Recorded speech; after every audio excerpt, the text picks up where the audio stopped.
The drive to the gas station felt like slipping off the edge of the world. By the time I saw the faded sign, Orpheum Fuel and Rest Stop, next right, my eyes had gone dry from staring into the endless dark. The desert stretched in every direction like an ocean of ash. My headlights carved two pale tunnels through the dust, and the radio had long since gone silent, replaced by a low hum that might have been in the speakers or maybe just in my head. I'd left Reno 9 hours earlier, chasing a job that paid barely above minimum wage. Still, the ad had promised lodging included and quiet nights, two things I'd been desperate for. The divorce had gutted my savings, and the mess I'd made at my old job. Well, let's just say no one in the aerospace field was taking my calls anymore. Working nights at a nowhere gas station sounded like punishment at first, but maybe that's what I wanted. Punishment with a paycheck. When the building finally came into view, it didn't look real. A squat, concrete station crouched beneath a flickering fluorescent canopy, its sign half dead, reading only Orphe, Fuel. The surrounding desert swallowed everything else. No towns, no cars, just wind and dust and silence.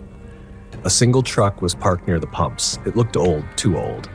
Its chrome was fogged with age, but the paint gleamed as if it had just rolled off the line in the 50s. A man stood beside it, watching me pull in. He was thin, with a face that might have been chiseled from leather, eyes hidden behind a pair of old aviator shades, even though the night was pitch black. His uniform matched the station, faded blue coveralls with the Orpheum patch over the chest. "You Carter?" he asked, his voice carrying the dry rasp of desert wind. "Yeah, Eli Carter." He nodded once. "Frank Holloway, I run this place, well, until midnight tonight." I stepped out, feeling the temperature drop 20 degrees the moment my boots hit the ground. The desert air was sharp, sterile. "So you're the one I'm replacing?" He gave a little smirk. "If you make it through your first week." He said it like a joke, but his eyes didn't move behind those glasses. Inside, the store was cleaner than I expected. Shelves lined with canned food, dusty candy, bottled water. A single security monitor flickered behind the counter. The cash register looked older than me. The air smelled faintly of gasoline and lemon cleaner. Frank moved like he'd done this routine 1,000 times. It's simple in an oven. Lock the front door. Keep the lights low after midnight. You'll get walk-ins sometimes, truckers or stragglers. Most of them pay cash. Don't run credit cards after 12, system locks out anyway. He handed me a set of keys, 3 of them, each tagged with a number, and a yellowed sheet of paper folded in thirds. "These are the overnight rules," he said, almost reluctantly. "Read them. Follow them. Don't try to get clever." I laughed lightly. "Rules for a gas station? What, don't feed the raccoons?" He didn't laugh back. When I unfolded the paper, I saw 10 handwritten lines in black ink, all in that neat, deliberate penmanship people used before computers ruined our hand. Protocol. After midnight. 1. Keep the front door locked between 12 a.m. and 4 a.m. No exceptions. 2. If you see headlights approach but no engine noise, stay behind the counter. Do not engage. 3. Do not turn off the security monitor in the back room. 4. Never fuel vehicles without license plates. 5. If the payphone rings, do not answer before the 3rd ring. If it rings more than 5 times, unplug it. 6. If you see someone wearing clothes from another decade, turn off all lights and remain silent until they leave. 7. The radio will sometimes power on by itself. If it does, do not listen for more than 30 seconds. 8. If you see your reflection move differently from you, leave the store immediately. 9. Do not, under any circumstances, go outside between 3:13 and 3:33 a.m. 10. At sunrise, unlock the door, step outside and look east. If the sky is red, do not stay for another shift. I stared at it, trying to gauge if he was serious. This some kind of initiation joke? Frank's lips pressed into a thin line. You think that's funny, you won't by morning. He took off his glasses and his eyes, gray, bloodshot, had that look people get when they've seen something too many times. These rules ain't superstition, they're insurance. He started gathering his things, a metal lunchbox, a pack of cigarettes, a ring of keys with only one missing. You'll figure out which ones matter first. Wait, I said. What happens if I... Don't break them, he cut in. That's all you need to know. He walked out into the dark without saying goodbye. I stood there a long time, listening to the hum of the fluorescent lights. By midnight, I'd gone through every aisle twice, wiped the counters, and brewed a pot of stale coffee that smelled faintly of rust. The clock ticked over to 12:01. I locked the door, like the rules said. The silence that followed wasn't the kind you get in empty places. It was thicker, alive somehow. I sat behind the counter, flipping through a ragged magazine someone had left. Then I noticed it. Headlights, faint but moving across the desert highway. No sound, no engine, just two floating circles of white gliding toward the station. My breath caught. I remembered rule number 2. If you see headlights approach but no engine noise, stay behind the counter. Do not engage. The lights slowed, then stopped just beyond the pumps. I could see the faint silhouette of a car, something old, maybe from the 40s, its chrome reflecting my interior lights. The driver's door opened. Someone stepped out. I couldn't see their face, only that they moved strangely, like their body was made of joints that didn't fit right. They walked to the pump, stood still for a full minute, then turned toward the window. That was when I realized the lights weren't reflecting in their eyes. They just stood there, staring, though I couldn't be sure if they even had eyes.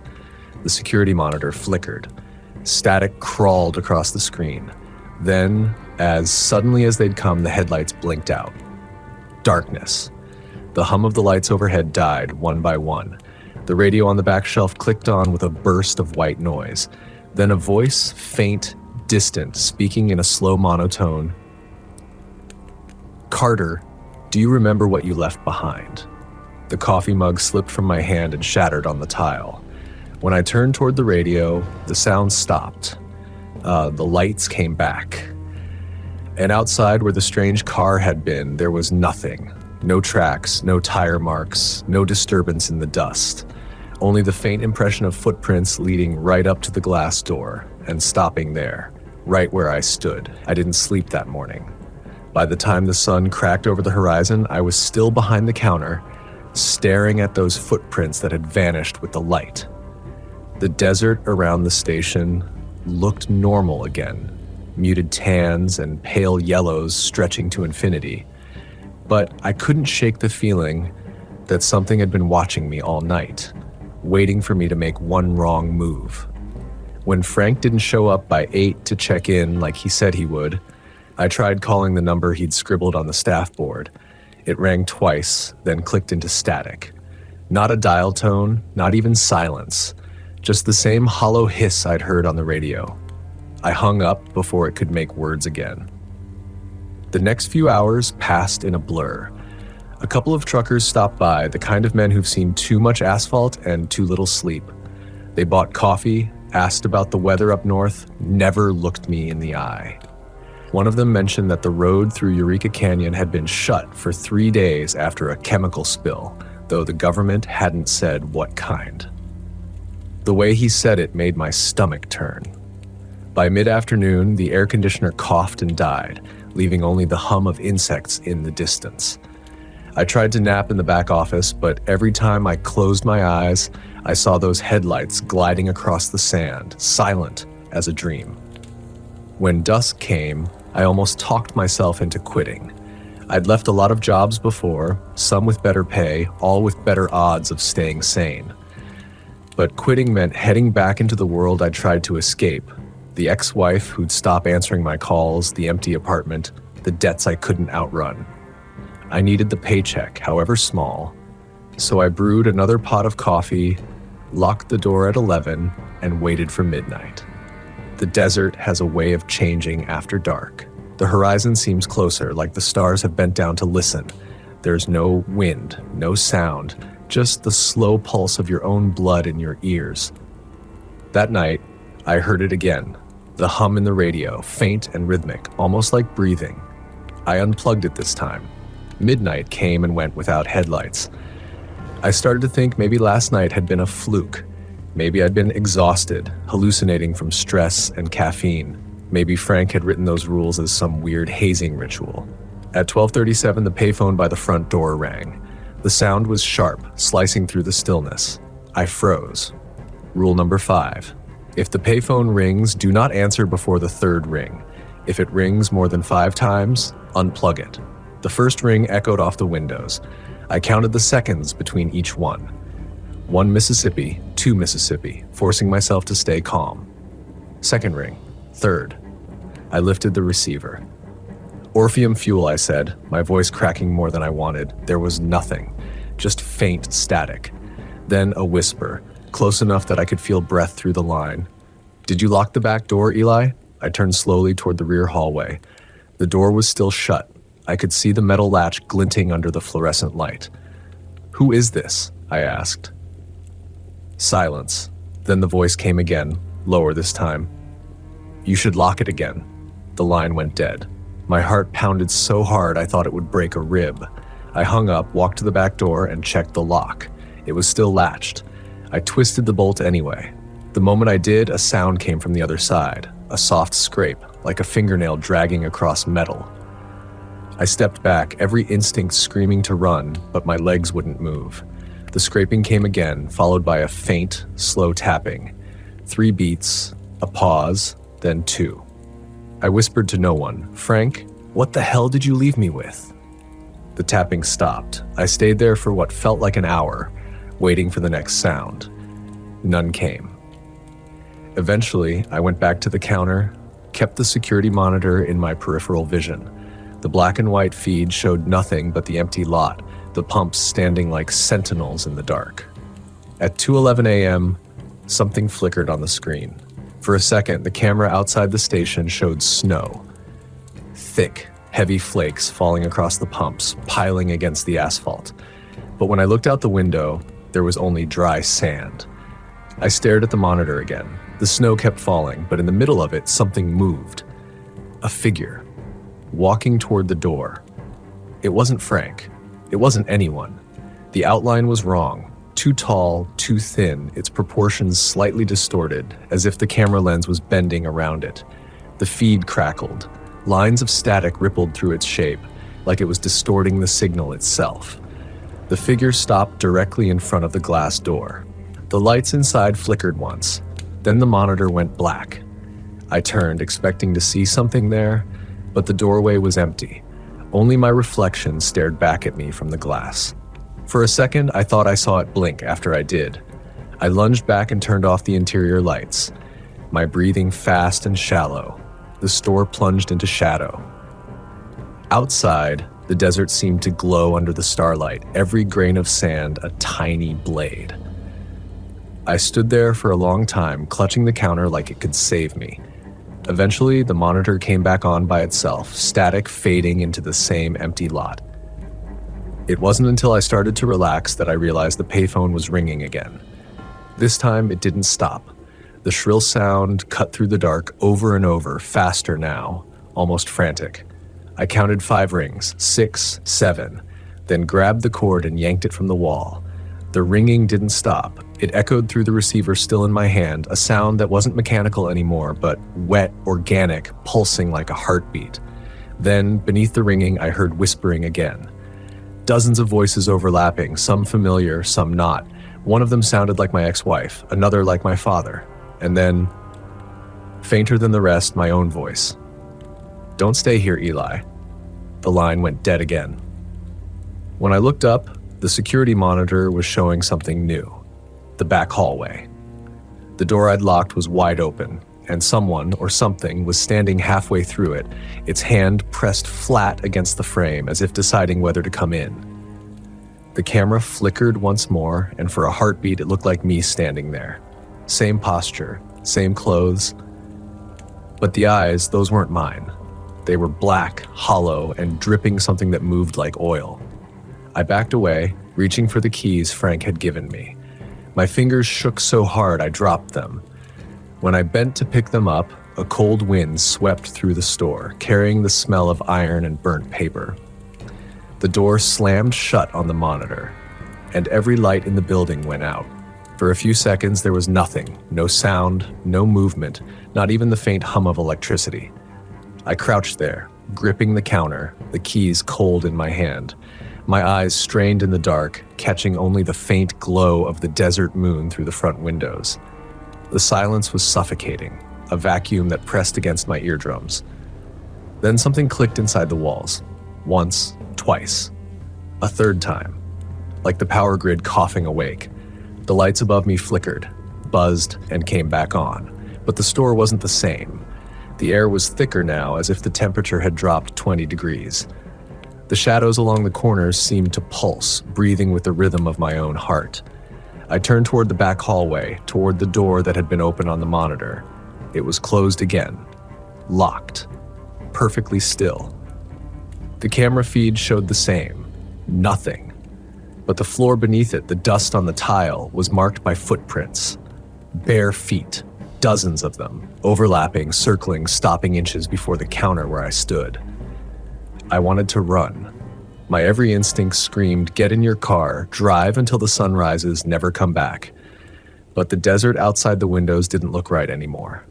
The horizon was wrong. Too close, the stars bending down, forming spirals that twisted around the gas pumps like they were staring back at me. I whispered to myself, just make it to morning. That's all. I checked the clock. 3:12 a.m. One more minute until rule number 9 came into effect. Do not, under any circumstances, go outside between 3:13 and 3:33 a.m. I didn't plan to. But the sound that came next nearly broke that promise. It was the screech of tires. Sudden, sharp, cutting through the stillness like a blade. Headlights flared across the front windows, blinding white. A horn blared once, twice, and then a man's voice shouted from outside. Hey, is anyone in there? I need gas! My car's dying. I froze. He sounded desperate, human even, but I'd heard no engine before the sound. And the headlights, they were too bright, too steady, like spotlights without a source. The shouting came again, closer now. Please, it's freezing out here. I took a breath, forced myself to look through the window. A man stood by one of the pumps, waving his arms. His shape was human enough, his clothes modern, but his movements, they stuttered. Each gesture looked like a skipped frame in a video, his body lagging behind itself. Hey! He shouted again, voice overlapping itself like an echo on a loop. Please, it's freezing out here. I stumbled back from the glass. He said it again, exactly the same way. Every word, every inflection, like a recording. Please, it's freezing out here. Again and again. On the 5th repetition, his mouth kept moving, but the sound stopped. His jaw hung open, stretching too wide, his face elongating until it didn't resemble a face at all. The lights flickered. Then, just as suddenly as it had started, the headlights cut out. Darkness returned. When the fluorescence steadied, the lot outside was empty. No man, no car, not even a tire track in the sand. But something was wrong with the clock. The hands had stopped, frozen at 3:13. I stared at it, willing it to move. The second hand twitched, then fell backward. Time itself seemed to hesitate, like it didn't know which way to go. My body felt the same, caught between pulses. The world went very still. And then came the whisper. It wasn't from the radio or the phone this time. It came from everywhere. From inside the walls, the ceiling, even the hum of the lights. Eli. My own name, stretched thin, distorted. Eli, look outside. I didn't want to. I told myself not to, but my body moved on its own, like someone else was pulling the strings. The horizon wasn't the horizon anymore. The desert was gone, replaced by an expanse of shifting color, like the reflection of oil on water spiraling in on itself. The stars weren't stars, but holes burning through some paper-thin layer of reality. And standing among it all, barely visible in the swirl, was me. Another Eli. He stood at the pumps, his head tilted, watching me through the glass. The same uniform, same tired face, but his eyes, they were empty. His skin shimmered, like rippling like the air over asphalt. He raised his hand and pointed toward me. Then, the whisper came again, this time from inside my skull. You shouldn't have stayed. Every light in the building went out at once. For a second, I was blind. The dark pressed against me, heavy and alive, crawling down my throat. I reached for the flashlight behind the counter, my hands shaking. When I clicked it on, the beam caught something written on the glass door, letters drawn in what looked like condensation or maybe grease. Lock the door. It's not over. I turned, fumbling for the latch, just as something on the other side pushed back. The metal rattled against my grip. It wasn't a knock, it was deliberate, testing pressure. Something out there was trying to open it. I pressed my shoulder against the door, throwing my weight forward. Whatever was outside mirrored me exactly, pushing back in perfect rhythm, as if it knew every motion before I made it. The glass groaned, thin spiderweb cracks appearing near the handle. "Go away," I shouted, though my voice barely carried. Then, silence. The pressure eased, and when I looked again, the glass was empty, except for one thing, my reflection. It smiled at me. I didn't smile back. The clock started ticking again. 3:34 a.m. I sank to the floor, shaking, the flashlight trembling in my hand. Somewhere in the back office, the radio clicked back on by itself, whispering through the static, soft at first, then clearer, almost calm. "Good work, Eli," it said in Frank's voice. "You made it through the window. Don't leave yet. There's more you need to see." Then the voice changed. Lower. Inhuman. "It's waiting for you in the basement." For a long moment, I didn't move. The flashlight trembled in my hand, its beam wavering over the dusty floor tiles. The word basement echoed in my mind, a word I didn't remember ever hearing from Frank. The station didn't look big enough to have one. There wasn't even a hatch or staircase that I'd noticed before. Still, the voice, whatever it was, had said it's waiting for you. I swallowed hard, the air in my throat tasting like metal. I told myself it was just some power fluctuation, a trick of exhaustion. Maybe there was a crawl space, maybe some maintenance pit for the pumps, but deep down, I knew it wasn't that simple.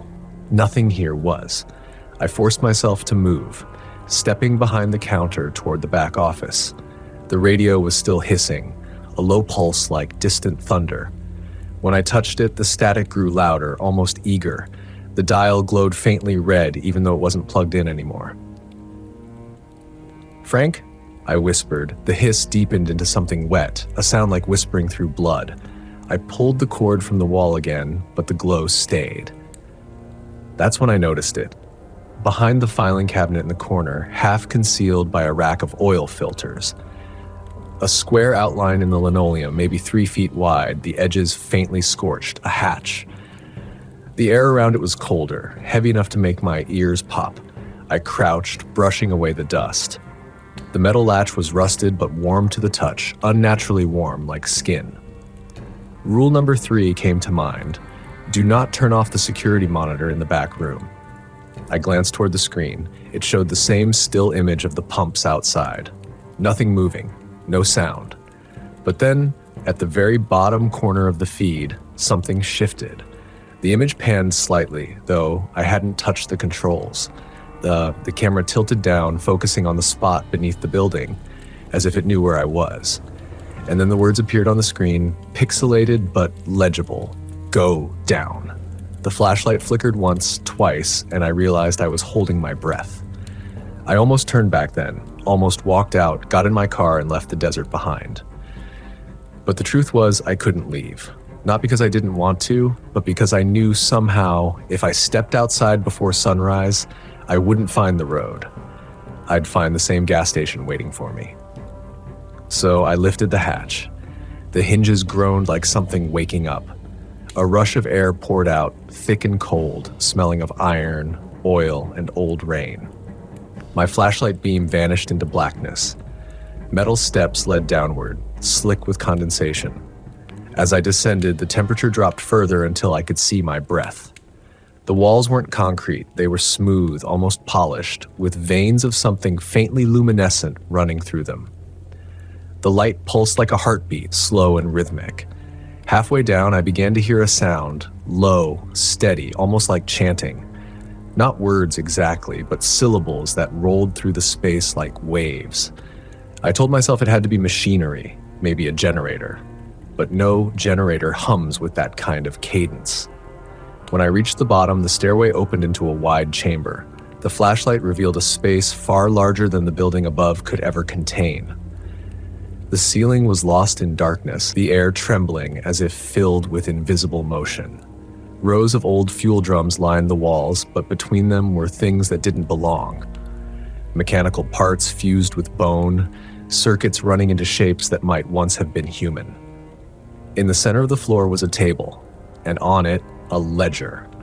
A single sheet of paper lay open, yellowed and water-stained. The handwriting was the same as on the rule sheet Frank had given me. I stepped closer. The text was short, written in trembling strokes.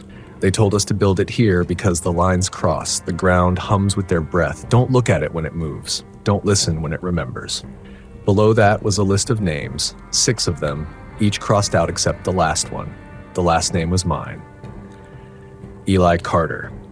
I stumbled back, the flashlight beam shaking over the words.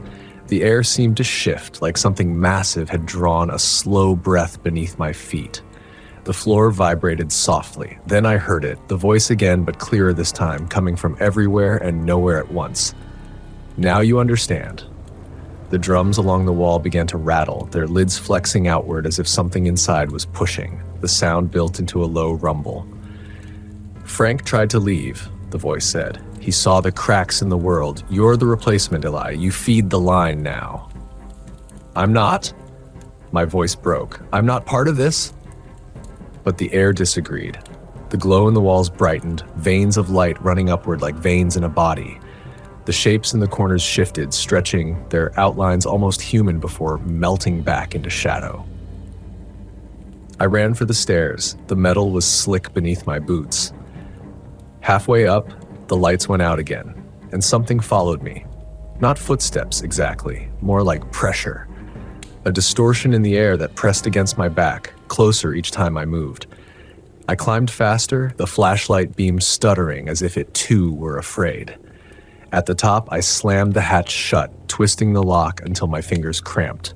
The silence that followed was suffocating. For a long time, I just sat there, breathing hard, listening. The hum below faded into nothing. Then I looked at the radio. It was glowing again. This time, it wasn't red, but a dull, sickly green. The voice that came through wasn't Frank's anymore. It was my own. Eli, it said, you forgot Rule 11. There was no Rule 11. Not yet. I stared at the radio, frozen. The sound of my own voice, drawn out, slower, emptier, filled the tiny station like a fog. The static crackled between each word, but there was no mistaking the tone. It was me. Eli, you forgot Rule 11. My throat went dry. I tried to remember the rule sheet, every line Frank had scrawled. There had only been 10. I was sure of it. But still, my mind kept circling around that number, 11, like it had always been there, hidden just out of sight. Who are you? I whispered. The voice on the radio laughed. Not a normal laugh. It was like someone dragging air through a broken speaker. Distorted, hollow, mocking. Not who, Eli. What? You read the ledger. You open the hatch. That means you wrote the next rule. The words thudded in my skull like hammer blows. I backed away from the counter, bumping into a display rack. A few dusty bags of chips tumbled to the floor, scattering across the tiles. Rule 11? I said again, barely hearing myself. The voice paused, then whispered, never close the hatch. My blood went cold. Almost without thinking, I glanced back toward the corner. The hatch I'd sealed shut minutes ago, its rusted edges, the warm metal latch was trembling. Tiny motes of dust were jumping from the floorboards. The thing beneath wanted out. I stumbled backward, my flashlight beam jittering across the shelves. Every bottle of motor oil, every faded postcard, every can of baked beans suddenly looked wrong, like props in a set that was starting to melt. The ceiling light flickered, revealing hairline cracks snaking across the plaster, the same faint glow leaking through. The walls were breathing. I didn't remember drawing my knife, but it was in my hand. Useless. Shaking. The voice on the radio spoke again, softly this time. Frank tried to close it too. That's why there's a new rule. You can't trap what built the lines, Eli. You just have to keep it company. My heart was pounding so loud it drowned out everything else. I bolted for the door. The night outside was pale, washed in a sick moonlight that seemed brighter than before. The pumps stood silent. The wind had died completely. But when I reached for the handle, my reflection in the glass wasn't right. It didn't move when I did. The reflection's head tilted slowly, its mouth curving upward in a grim parody of a smile. Then it raised its hand and pressed its palm to the glass from inside. I screamed and staggered back. The air seemed to twist, and suddenly the world folded, edges bending like wet paper. The desert horizon was gone. There was only black ocean stretching out in every direction, the station floating on its surface like an island of light. And somewhere, far out on that mirror-still sea, a lighthouse blinked once, then twice, then went dark. I blinked and I was back inside the station. The radio was dead silent now. The hatch no longer shook. The cracks in the ceiling had vanished. Had it all happened? I checked my watch. It was still stuck at the same time it had been when I arrived, 12:32. I sat behind the counter, shaking, staring at the rule sheet. 10 lines. My eyes drifted to the bottom margin. The ink was smudged there, like someone had written something recently, then tried to wipe it away. I leaned closer. Under the last line, beneath Frank's signature, new words were forming, bleeding through the paper as if written from beneath. Rule 11, never leave the station before sunrise. It's watching to see if you'll listen this time. I don't know how long I sat there, waiting for the first hint of dawn. The light never came. It's been 2 days now, I think. The clock won't move. The horizon hasn't changed. The radio's quiet. But sometimes when I'm not looking directly at it, I swear I can see the hatch breathing again. And tonight, the reflection in the glass has started to talk back. I haven't slept since the reflection moved. It watches me constantly now, mimicking almost everything I do, but always a second too late. Like it's learning, like it's practicing. At first, I tried to avoid the front windows. I stacked cardboard boxes and duct-taped sheets of newspaper across the glass, hoping to block it out. But the reflection found new surfaces, my phone screen, the chrome coffee pot, even the faint shine in the puddles near the pumps. Every time I catch a glimpse, it's just standing there, waiting. I can't shake the feeling that I'm the reflection now, and it's the one moving freely. The power flickers more often, and when the lights go out, I hear something moving behind the shelves, soft dragging sounds like skin sliding over tile. The air smells metallic, wet, and old, as if something ancient has been buried here too long. Yesterday, if it's still yesterday, in this place, I found Frank's old duffel bag in the back room.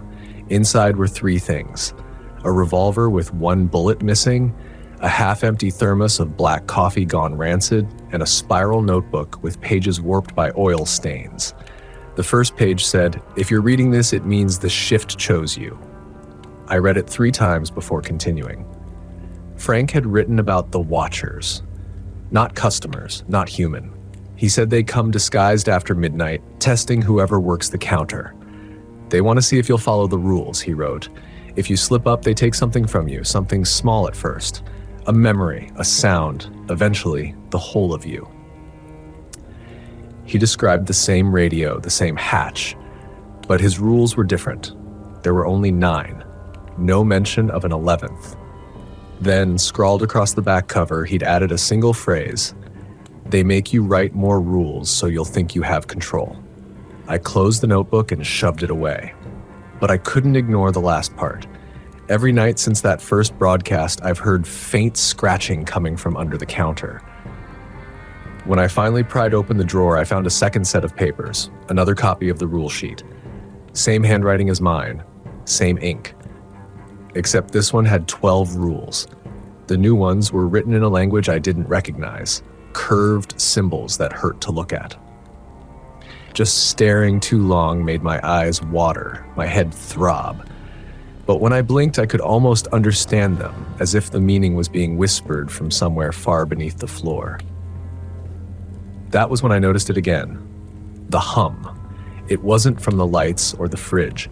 It was deeper, vibrating through the concrete, matching the rhythm of my pulse. The longer I listened, the more it sounded like a voice trying to form words, something that existed between sound and thought. It said my name once, then again, slower, as if tasting it. By the 3rd time, I was sure it came from beneath the hatch. I thought about calling someone, but my phone's dead. No service, no battery, nothing. Even when I plug it into the outlet, it won't turn on. The power here isn't electric. It's something else.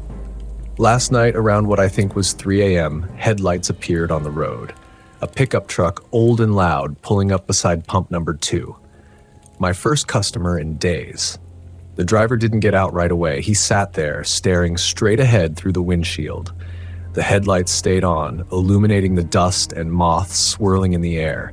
I stepped outside, the desert cold biting through my jacket. The man's face was pale, half hidden under a trucker's cap. When he finally looked at me, his eyes reflected the light like an animal's. "You're not supposed to be here," I said, my voice trembling.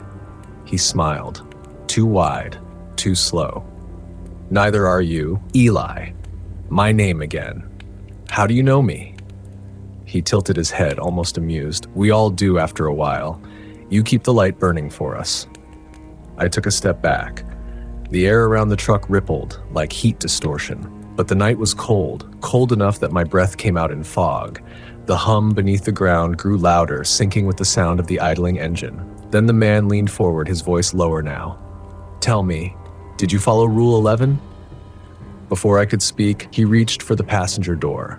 A child stepped out, barefoot, wearing a thin white nightgown that fluttered in the wind.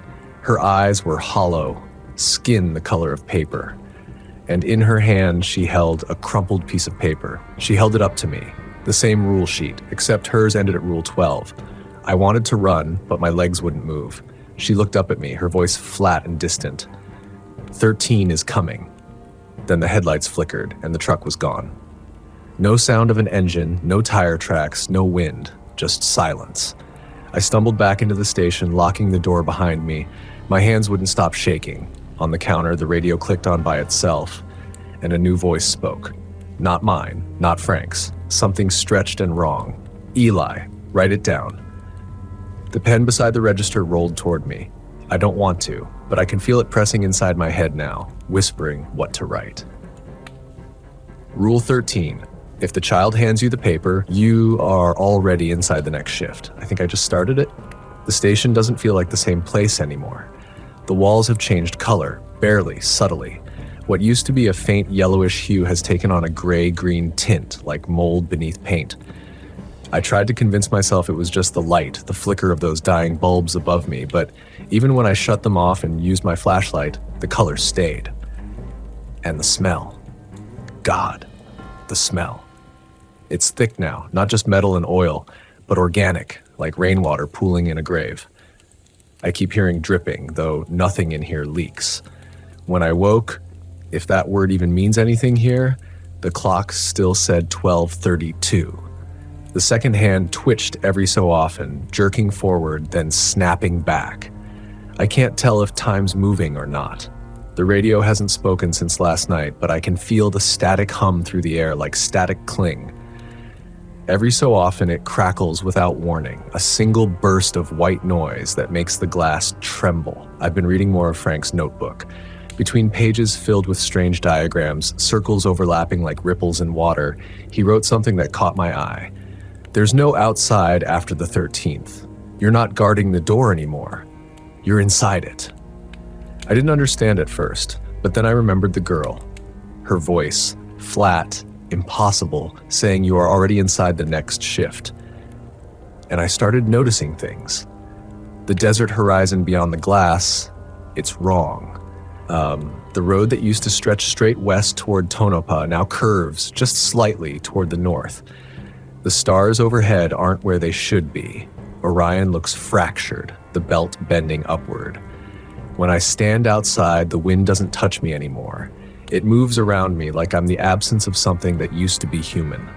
At dawn, or what should have been dawn, I tried to leave anyway. I packed Frank's notebook, the revolver, and the rule sheets and walked toward the road. My boots crunched the gravel, the pumps behind me fading into darkness.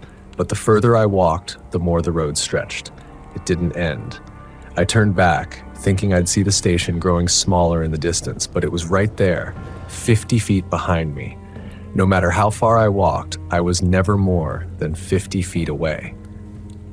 When I finally stopped, the horizon rippled like heat over asphalt, and I swear I saw shapes standing far out in the desert.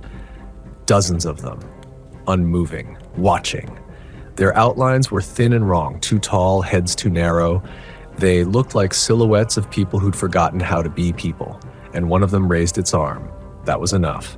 I ran back inside and locked the door. Now I sit behind the counter again, the same spot I've sat for I don't know how long. There's a faint knocking beneath the floor.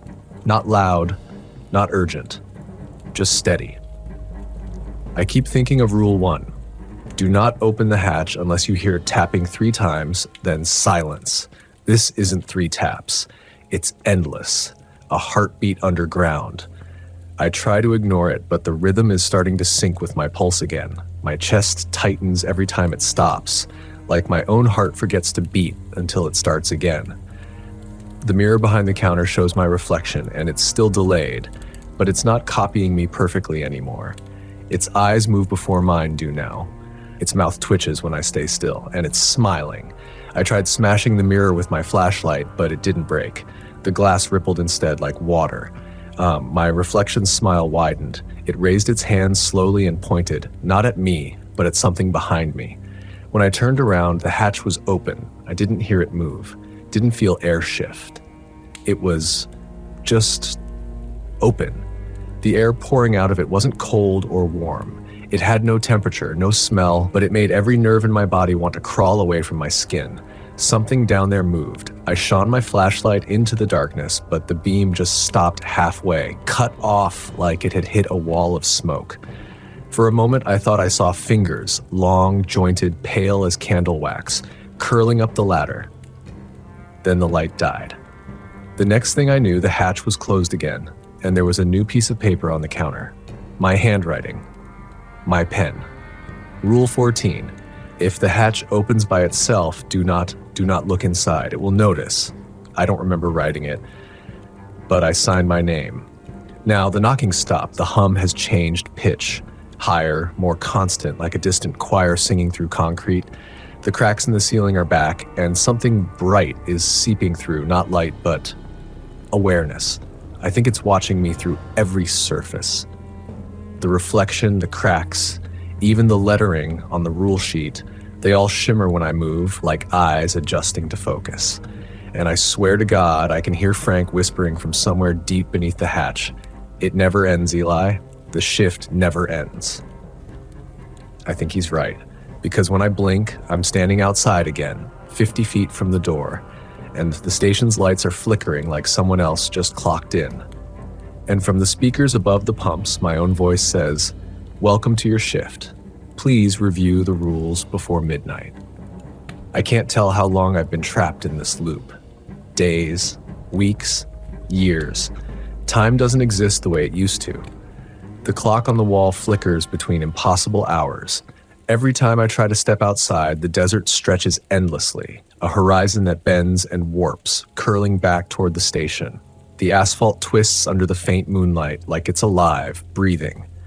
The hatch opens again. I don't see it move.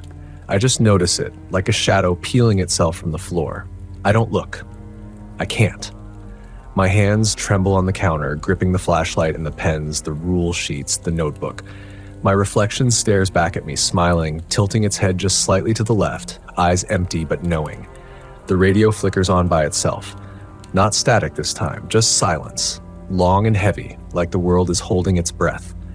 Then slowly, my voice emerges. Words I didn't speak, in a rhythm that isn't mine. Rule 15. If you hear your name in the void, answer in writing before it calls again.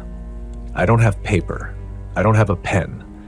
I can feel my reflection across the counter, leaning forward slightly, watching, insisting. I grab a scrap of the old rule sheet, tear it roughly, and scrawl my name at the bottom. The moment the pencil scratches the page, the air shifts. The hum beneath the floor pulses violently, like a beating heart. I swear I hear the hatch creak open again and footsteps, soft, dragging, impossible, descend. The shadow of movement, elongated, stretching beyond what is human. The reflection smiles wider. It raises its hand again. I can't look, but I know it's pointing at the hatch. I can't stop myself. I move toward it. Step after step down the ladder, my flashlight beam cutting a path into darkness that seems to stretch farther than physics allows. The air is thicker here, oppressive, pressing against my lungs. I hear voices now, countless voices layered on top of each other, speaking in languages I should not know, naming things I do not want to understand. The ledger lies open at the bottom, pages curling as though breathing. The names are multiplied now. Frank, me, maybe others I can't remember. Each one crossed out except mine. And beneath mine, there's a new line glowing faintly. Rule 16, you cannot leave. You cannot leave, Eli. You are the line. The words feel like fire against my skin. The air vibrates with them. I try to scream, but my voice is caught in my throat. My flashlight flickers and dies. I am left in blackness, so complete it presses against my eyes, my ears, my skin. Then from somewhere below, a slow scraping begins. Nails against metal? Bones? The sound grows louder, circling me, reverberating up the walls. It feels intelligent, probing, testing me, coaxing me toward the center of the room. I move forward blindly, my hands brushing against the wall. My reflection's hand presses against the glass in the front window. I know it is not me.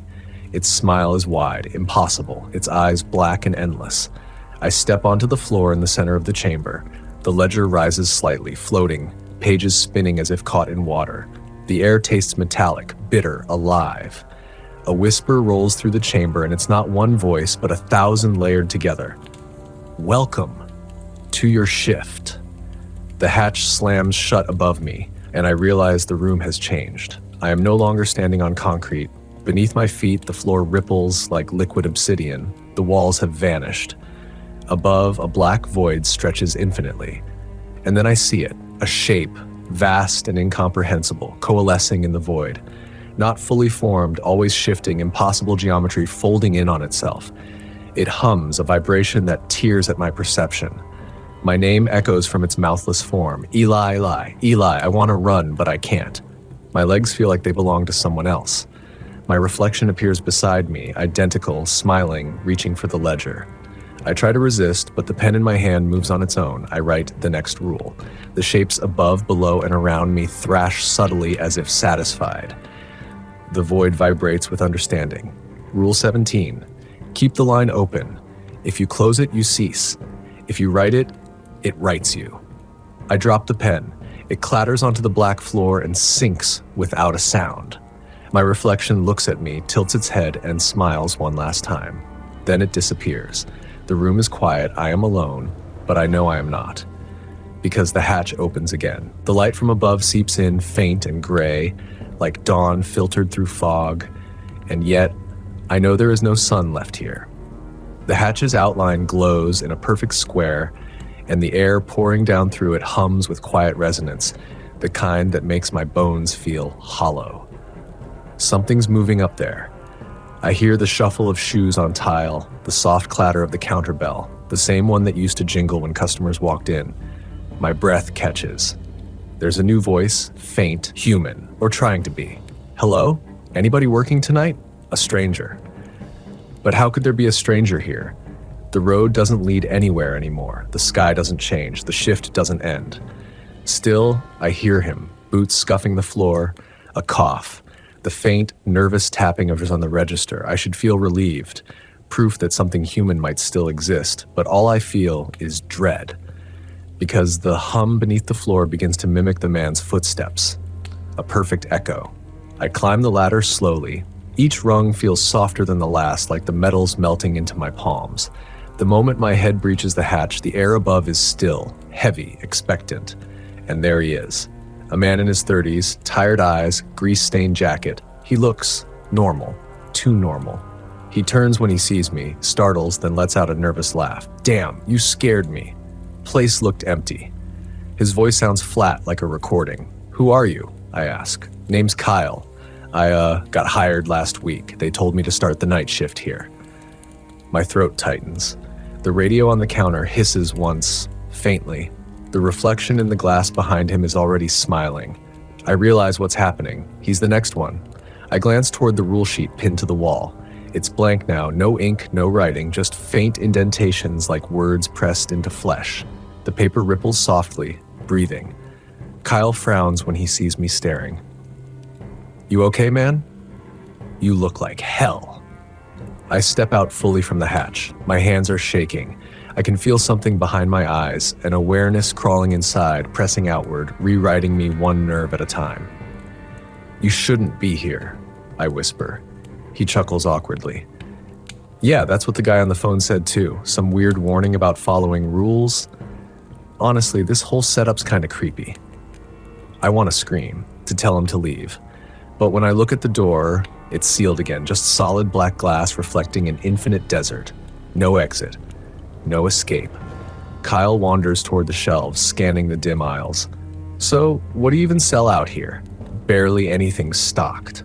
He reaches for a can. The label shifts as he touches it, letters sliding like liquid into a different alphabet. He doesn't seem to notice. I hear the hum changing pitch again, low, deep, satisfied. The hatch behind me rattles once. The reflection in the window raises its hand and points, not at me this time, but at Kyle. The radio clicks on. "Eli," it says in my voice, though my lips don't move. "Write it down." My fingers move before I think. The pen scratches across the counter's surface, etching words into the dusty laminate. Rule 18. When the new attendant arrives, tell him nothing. The line must remain unbroken. I stare at the words in horror. Kyle turns back, holding a soda bottle. "Hey, did you say something?" I open my mouth, but nothing comes out. My voice is gone. I try again, desperate, and the sound that escapes isn't mine anymore. It's layered, distorted, like a choir breathing through static. Kyle's face drains of color. He steps back, stammering, "What the hell? What is this?" The lights flicker violently. The hatch slams shut. The radio bursts into static and laughter. My laughter, but twisted, echoing off every wall. The hum grows until it's all there is, vibrating the shelves, the floor, my teeth. I collapse, pressing my hands to my ears, but it's inside me now. Kyle screams. The bottles behind him shatter. The reflection smile widens, splitting its face open like glass under strain. I can't see clearly anymore. Everything melts, shapes and color and sound. The air itself folds inward, and there's that black ocean again, rolling beneath us. The gas station floats at its center, a tiny island of light. And there, far away, the lighthouse blinks once, twice, then goes dark. When the light returns, I'm behind the counter again. The clock reads 12:32. The hum has quieted. The rule sheet is pinned to the wall, the ink fresh. Rule 18 glistens at the bottom, signed in my hand. Outside, Kyle stands at the pumps, confused, staring toward the desert. He hasn't seen it yet. The horizon moving, the silhouettes gathering. I know what's coming. And as I watch him, a cold realization settles in my bones. This isn't my shift anymore, it's his. And I can already hear the voice whispering through the static, slow and patient, ready to begin again. "Welcome to your shift. Please review the rules before midnight." The hum beneath the floor begins again, low at first, almost imperceptible, but it grows steadily, vibrating through my bones, through every nerve ending. I can feel it pressing outward now, as if the entire station itself is alive and aware. Kyle hasn't noticed yet. He's fumbling with the soda bottles, trying to straighten the shelves, oblivious. I stare at him and feel my own heartbeat thicken. My hands are still trembling, my legs stiff with fear, but there's nothing I can do to warn him. I can't.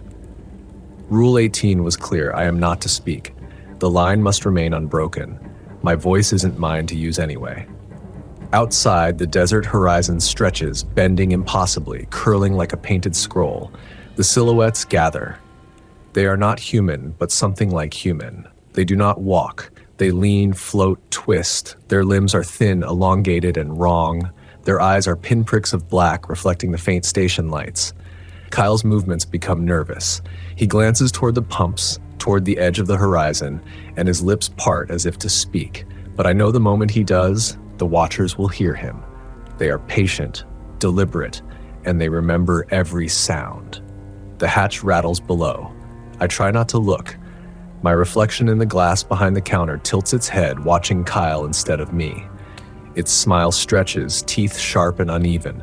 It leans forward slowly, observing, calculating. It knows something I don't. The radio clicks on static. Then a voice. Mine, but not me, layered and distorted like multiple versions speaking at once. Eli, the line extends. You are no longer the keeper. The new attendant begins. My stomach lurches. I feel myself slipping, consciousness fragmenting. A shadow crawls across the floor, thin and undulating, reaching toward Kyle without touching.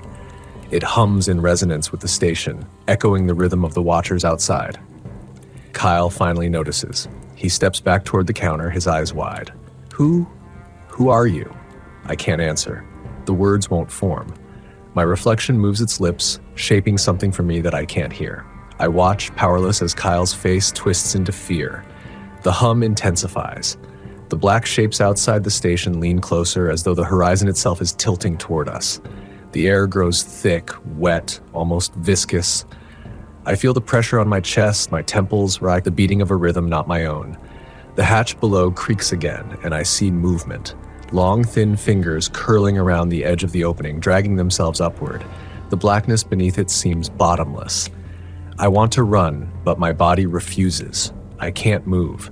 I am bound here by the rules, by the line, by something ancient and deliberate. Kyle drops the soda bottle. The crash reverberates through the station. The reflection smiles wider. It raises its hand. I know what it wants me to do. Watch. The shadow from the hatch reaches the floor, crawling toward us. Its form is a twisting mesh of darkness and edges that shouldn't exist, yet it slides like water, soundless but heavy. I can hear the hum vibrating now in my teeth, my bones threading through my very awareness. Kyle screams. He tries to run toward the door, but the horizon outside curls impossibly, a living labyrinth. There is no escape. The shadow pauses mid-crawl, its form trembling. The reflection gestures toward the ledger on the counter. I don't want to obey, but my fingers move on their own. I pick it up. The pages are blank again, waiting. I can feel the presence in the room reacting to me, bending, coiling. The hum becomes voices, thousands of them whispering, coaxing, reminding me of the rules. I write, Rule 19, do not intervene. The shift chooses its own keeper. The instant the words are down, the shadow retreats. The hatch slams shut. The hum recedes to a low vibration, steady, endless. Kyle falls to the floor, shaking. He looks around in confusion, eyes wild. Outside, the desert stretches again, empty. The black silhouettes have vanished. The horizon seems still, frozen, but I know they are watching. They never stop watching. I drop the ledger. The reflection in the glass returns to mirroring me, once again delayed, still smiling. I am alone. Kyle is alive, but he is marked. His first shift has begun, and I know, somewhere deep in the black under the station, something waits. Patient. Eternal. The rules are growing, extending, and I can feel my mind fraying at the edges. Every time I blink, I know I am being rewritten, reshaped by this endless shift. The radio clicks on again, faintly. Welcome to your shift. Please review the rules before midnight. And I understand with a certainty that chills me through every nerve. I will never leave. Not really. Because the line never ends. Morning never really comes to the stretch of desert surrounding the station. There's only a dull imitation of dawn, a grayish pall that settles over the cracked asphalt, making the air feel stale, recycled. Kyle hasn't spoken since the night before. He sits behind the counter, his eyes fixed on the same patch of nothing outside the window, the same static in the horizon that never seems to shift. I stay in the corner booth, nursing a cup of coffee that tastes faintly metallic. My hands are shaking, and when I lift the cup, I notice faint red crescents pressed into my palms, like claw marks that don't hurt but shouldn't be there. The ledger lies open on the counter. Its pages flutter in the still air, though no breeze moves through the room. I can't remember writing anything beyond Rule 19, but there are new lines now. Thin, precise handwriting, not mine, crawling down the page like veins. Rule 20, the reflection keeps the count. If it smiles, someone must take the night. Rule 21, the hum beneath is older than the sand. Never listen closely enough to learn its words. Kyle's breathing quickens when he notices me looking. His voice is hoarse, brittle. Eli, I saw something last night, down in the hatch. My chest tightens. You shouldn't have looked. He shakes his head. I didn't want to, I just heard it, like whispering, but deep, like the sound was pushing through my skull. He turns toward me, eyes bloodshot. What the hell is this place? There's no good answer. The air feels thicker when he speaks the question, as if the station itself disapproves of the inquiry. I set my coffee down, forcing myself to keep my voice steady. It's old, I say finally. Older than the road, older than the rules. He stares at me. His mouth opens, closes. Then, you knew about this, about them. I don't answer. I don't have to. The silence is already full of acknowledgement. Outside, a dust storm begins to rise, or maybe something pretending to be one. The sand doesn't swirl naturally, it moves in slow, pulsing waves, almost rhythmic. The horizon trembles with it. I can feel the hum begin again, faint but deliberate. Kyle grips the counter. We need to leave. The words echo in my skull like blasphemy. The hum deepens. The reflection in the window twitches. A second too slow, as though deciding whether to follow the real movement or do something else entirely. Then it smiles. The lights flicker. I stand so fast the stool falls behind me. Don't say that again. He frowns. Say what? Leave? The hum erupts, shaking the floor. The reflection leans forward, face splitting into an impossible grin that stretches from ear to ear. Its eyes are gone, just hollow sockets reflecting pale light. Kyle backs up, hands raised. What the? The fluorescent lights burst overhead. Glass rains down. The air fills with static. Not sound, but texture, like the atmosphere itself has turned granular. The hum has words now, and I wish I couldn't understand them. They're not in English, not in any language meant for a human throat, but somehow they fit in my head. They mean something like, you are still here because you are still counted. Kyle screams as his reflection in the window twists. It moves before he does, then stepping out of sync, lagging behind for half a second, then snapping forward into perfect unison, but reversed. Its left hand becomes his right. Its grin remains even when his mouth closes. The rule flashes through my mind like a physical pain. The reflection keeps the count. I grab the ledger. The new ink bleeds across the pages faster than I can focus. The rules are multiplying. I tear out a page, but the next one is already written. Rule 22. If the reflection begins to act first, do not turn your back. Its curiosity is terminal. The reflection tilts its head. Kyle's does too, like a puppet. I see tears well in his eyes. Eli, help me. I want to. God, I want to. But when I step forward, the ledger burns in my hands. I drop it instinctively and it lands open on the floor. The words crawl across it like insects. Do not intervene. The shift chooses its own keeper. The hum stops. Kyle's reflection smiles once more, wider, stretching beyond the shape of his face, and pulls itself backward into the glass. The real Kyle collapses. He's breathing, but shallowly. His reflection remains in the window, faint but unmistakable, still grinning. And then the horizon shifts again. The dust outside settles unnaturally fast. In its place, shapes begin to emerge. Figures made of black static and desert light, elongated, draped in tattered outlines of human form. They stand still, facing the station, waiting. I kneel beside Kyle, press 2 fingers to his throat. He's alive, but the pulse feels wrong, uneven, as if something else is moving through it. His skin feels colder than it should. The radio clicks on by itself, static, then a faint voice, female this time, soft, measured, utterly calm. Welcome to Station 19. Midnight attendance confirmed. Keeper transferred. The hum returns, lower now, vibrating under the floorboards like a heartbeat. I stare at Kyle, at the reflection still watching him from the glass. Its grin begins to fade, and in its place, the faintest hint of recognition crosses its features. It knows it's been counted. I rise slowly. The rules have changed again. They always do. Outside, the figures begin to dissolve into the horizon, blending into the pale morning light. The desert stretches endlessly once more, deceptively calm.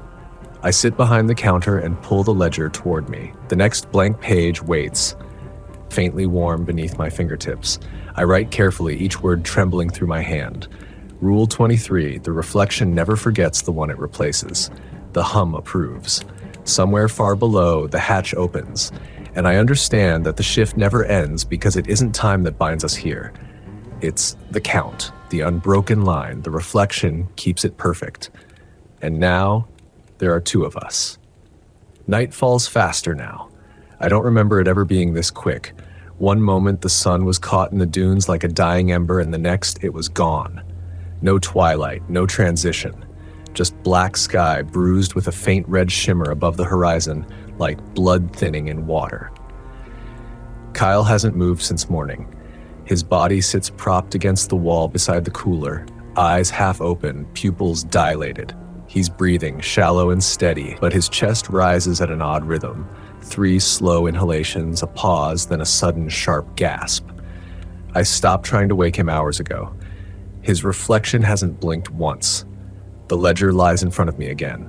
Every few minutes the pages shift, edges curling as though breathing in time with the hum below. I've given up trying to close it.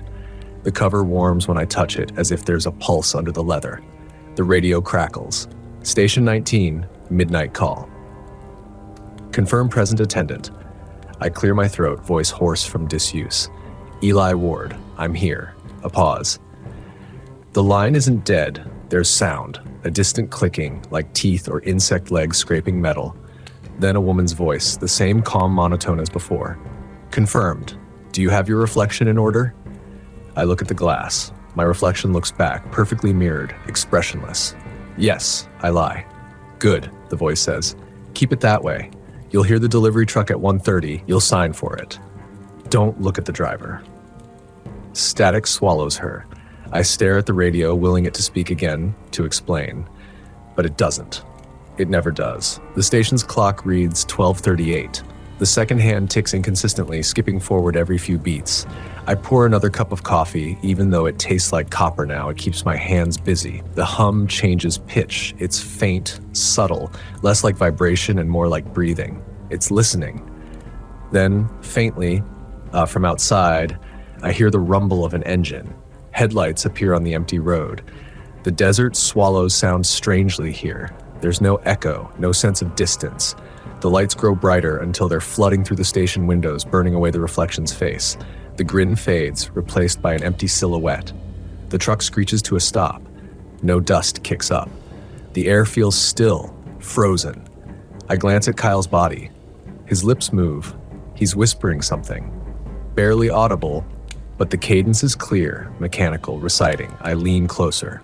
Count, count, count. The hum deepens. The station door opens without sound. A man steps inside, or something wearing the shape of a man. His clothes are a uniform, but I can't read the patches.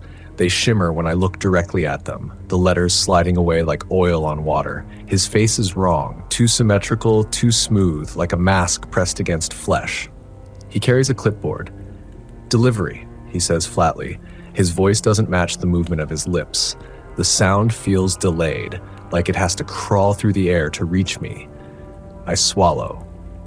Where do I sign? He places the clipboard on the counter. His hand lingers a second too long. The skin looks wet, reflective. Not with sweat, but like it's polished from the inside. I force myself to look down at the paper. The lines aren't words, they're shapes.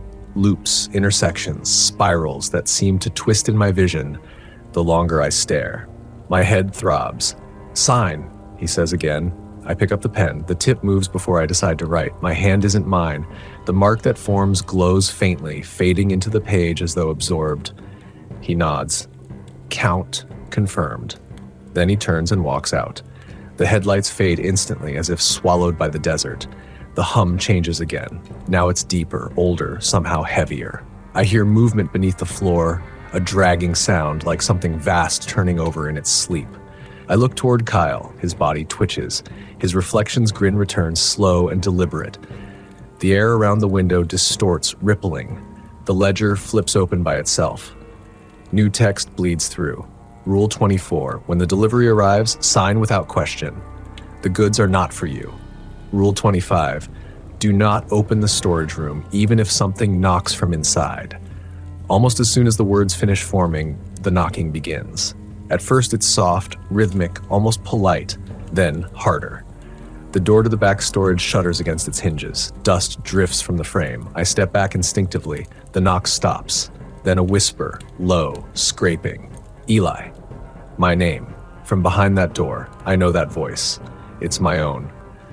I grab the ledger, flipping through the pages as if the answer might appear, but the rules blur, ink crawling across the surface. The air thickens. The lights flicker again. Eli, the voice repeats, you wrote me here. Something presses against the door from the other side. The wood bulges inward, pulsing like skin. The hum is deafening now, vibrating through my ribs. Kyle's reflection begins to move, even though his real body doesn't. It walks toward the storage door, its grin widening with each step. When it reaches the threshold, it turns to look at me. I don't know why, but I understand. The rules are being rewritten. The line is breaking. I slam the ledger shut and whisper to myself, do not intervene. But I already have. The reflection presses its palm to the storage door. The wood splits open like flesh. A sound tears through the room, not a scream, not exactly, but something larger than noise, a vibration of meaning that rips across my skull. I drop to my knees, covering my ears, but it's inside me. It's always been inside me. When I look up, the reflection is gone. The door stands open, revealing only blackness. The hum stops. The air feels suddenly too light, as though the pressure's been lifted. The clock reads 1:47 a.m. The station is silent, but when I turn toward the window, I see it again, my reflection, standing behind me, no longer copying my movements, and it's smiling. It smiles with the calm certainty of something that has been waiting for me to understand. For a long time, neither of us moves. The air between us feels thick, humming faintly, as though the glass itself is breathing. Then, very slowly, my reflection tilts its head in a gesture I know I never made. The motion breaks something in my mind. I stumble backward, knocking over the chair. My heart slams against my ribs so hard it hurts, but the rest of the station is completely still. No wind, no hum, no sound except my own ragged breathing and the faint pop of the overhead lights straining to stay alive. Then the reflection steps forward. The surface of the glass ripples like water. For a heartbeat, its outline is lost in the distortion. Then it pushes through, one leg, then the other, gliding rather than walking. The surface of the window smooths behind it, leaving no trace of the opening. It stands there, inches away from me, taller now, thinner. Its skin looks like glass lit from within, veins glowing faintly underneath. Its mouth moves without making sound, but I can feel what it's saying. The meaning bleeds into my skull. The line was broken. You wrote the words. You called the count. My throat locks. I can't speak, but I think, what do you want? It tilts its head again, then reaches out. Its fingers are long, jointless, each ending in a sharp point of refracted light. It stops just short of touching my chest. To be remembered, it says, though it doesn't speak. The words appear in my head like thoughts that don't belong to me. You kept the count, Eli, but you never kept the names. Behind it, the reflection on the glass reforms. A second version of me, exactly as I am, looking terrified, standing in the same position I'm standing in now. But it isn't mirroring me anymore. It's watching. The new reflection, the one in front of me, leans close enough that I can see the patterns beneath its skin, spinning symbols, intersecting lines, the same shapes that had appeared on the delivery clipboard. You were supposed to write them down, it whispers, and this time I hear it. The voice is thin, high, almost like wind through metal. Every name, every keeper, every ending. My voice cracks. I don't know what you're talking about. You do. It presses its hand against my chest. You knew the moment you signed. You made yourself part of the ledger. Pain floods through me like static, buzzing deep in my bones. I see flashes. Faces I don't recognize, hundreds of them, flickering in quick succession. Men, women, all in the same uniform, all sitting at the same counter in the same damned station. Each one watching their reflections smile back at them before the lights flicker out. The creature pulls its hand away. My shirt is unmarked, but I can feel something beneath the skin, an ache that pulses like a second heartbeat. The count must continue, it says. But the line is failing. The words echo around the room, bouncing off the walls, coming back distorted, layered. Hundreds of voices now repeating the same phrase. The line is failing. The line is failing. Then from the floor beneath us, something stirs. The hum returns, deeper this time, resonant, alive. The tiles tremble. The shelves rattle. The reflection's form flickers like a candle in wind. Kyle's body twitches in the corner. He makes a sound, small and weak, but unmistakably human. The reflection turns toward him. "No," I shout. The creature pauses. Its head turns halfway back toward me. Its grin is gone. "You wrote the rule," it says softly. "Do not intervene." And then it moves. I lunge forward, but it's faster. The reflection reaches Kyle's body, pressing both hands against his face. There's no blood, no sound, just a low hiss as light pours from his eyes, mouth, and chest. The glow intensifies until it's too bright to look at. When it fades, Kyle is gone. The reflection stands where he was, but it's different now. Its skin more solid, its proportions closer to human. It looks finished. The hum drops to silence again. I collapse against the counter, gasping. My mind is ringing, empty. The air smells faintly of ozone and something older, like burnt paper soaked in oil. The reflection turns toward me one last time. The line continues, it says, its voice steady, almost gentle. "You are still counted, but soon the count will end." Then it steps backward into the darkness beyond the shattered door of the storage room and vanishes. The lights flicker once, twice. Then everything stops. The silence that follows is heavier than any sound. I don't know how long I stay there. Maybe minutes, maybe hours. Eventually, I find myself sitting on the floor beside the counter, the ledger open in my lap. The ink across the newest pages is still wet. My hand trembles as I read. Rule 26. When your reflection crosses the glass, the shift renews. Rule 27. If the count begins to fail, the keeper must write the new names. Rule 28. Every name written binds the keeper closer to the hum. The last page is blank. Waiting. I stare at it until my eyes blur. Then, without thinking, I write, Kyle Hensley, absorbed 2:13 a.m., Eli Ward still counted. As soon as the pen leaves the page, the air grows warm. The hum beneath my feet steadies. For the first time in days, the station feels calm. I should be relieved, but I'm not, because the reflection in the window is back, perfectly still, perfectly mine, smiling faintly, and it's holding a pen. The reflection doesn't move. It just stands behind the glass, its hand poised in midair as if waiting for something. The pen gleams faintly between its fingers, a glint of impossible light that shouldn't exist in this dim place. The longer I stare, the more I realize it isn't actually holding the pen. It's growing from its hand, the way a nail grows from flesh, a thin black filament that shivers when I breathe. The hum beneath the floor is slow now, steady, almost like a heartbeat. I can feel it syncing with my pulse. The sensation makes me dizzy, like I'm standing on the edge of some enormous body that's just beginning to wake. I whisper without meaning to, "What are you waiting for?" The reflection tilts its head. The smile twitches. Less a grin now, more an imitation of concern. The glass ripples faintly around it, and a faint voice brushes across the surface of my mind. "For you to finish what you started." I look down at the ledger in my lap.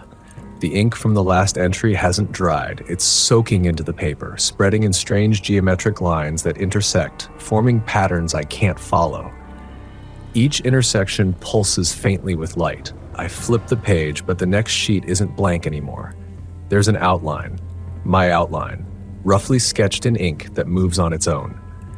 Inside the figure are countless smaller shapes, shifting, breathing. Beneath it, a single line of text has begun to appear, letter by letter, as if typed by invisible hands. Rule 29.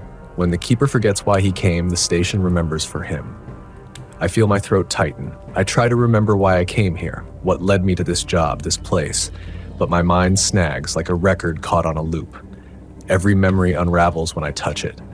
I see flashes of cheap motels, gas receipts, endless desert highways, a phone call, a man's voice promising steady work, quiet nights, then nothing.